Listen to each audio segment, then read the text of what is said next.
ವೀಕ್ಷಕರೇ, ನಾವು ಜೀವನವನ್ನು ಎಷ್ಟು ಅರ್ಥ ಮಾಡ್ಕೊಂಡಿದ್ದೀವಿ, ಯಾವ ರೀತಿ ಇದ್ದೀವಿ, ಎಷ್ಟೋ ರೀಲ್ಗಳು ಎಲ್ಲರೂ ಮಾಡ್ತಾ ಇದ್ದಾರೆ. ಯಾಕೋ ನನಗೆ ಒಂದು ಮನಸ್ಸು ಬಂತು, ನಾನು ಒಂದು ಕೂಡ ರೀಲ್ ಮಾಡಬೇಕು, ಜನರಿಗೆ ತಿಳಿಸ್ಬೇಕು, ನನ್ನ ಭಾವನೆ ಹೇಳಬೇಕು ಅಂತೇಳಿ. ಇಲ್ಲಿಯವರೆಗೆ ನನ್ನ ಜೀವನದಲ್ಲಿ ಯಾರಿಗೂ ಕೆಟ್ಟದ್ದನ್ನು ನಾನು ಬಯಸಲೇ ಇಲ್ಲ.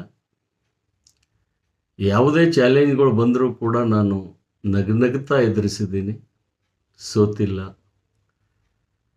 ದೇವಾನಂದ್ ಫಿಲ್ಮಿಂದ ಹಾಡುಗಾರರು ನನಗೆ ಅನಿಸಿದ ಮಟ್ಟಿಗೆ ಮೊಹಮ್ಮದ್ ರಫಿ ಇರ್ಬೋದು. ಆ ಹಾಡು ನನ್ನ ಮೇಲೆ ಎಷ್ಟು ಇಂಪ್ರೆಸ್ ಮಾಡಿದೆ ಅಂತಂದರೆ, ಆ ಹಾಡನ್ನು ಹಾಡ್ತೀನಿ, ತಾವು ಕೇಳ್ಬೋದಾ? ಕೇಳಿ.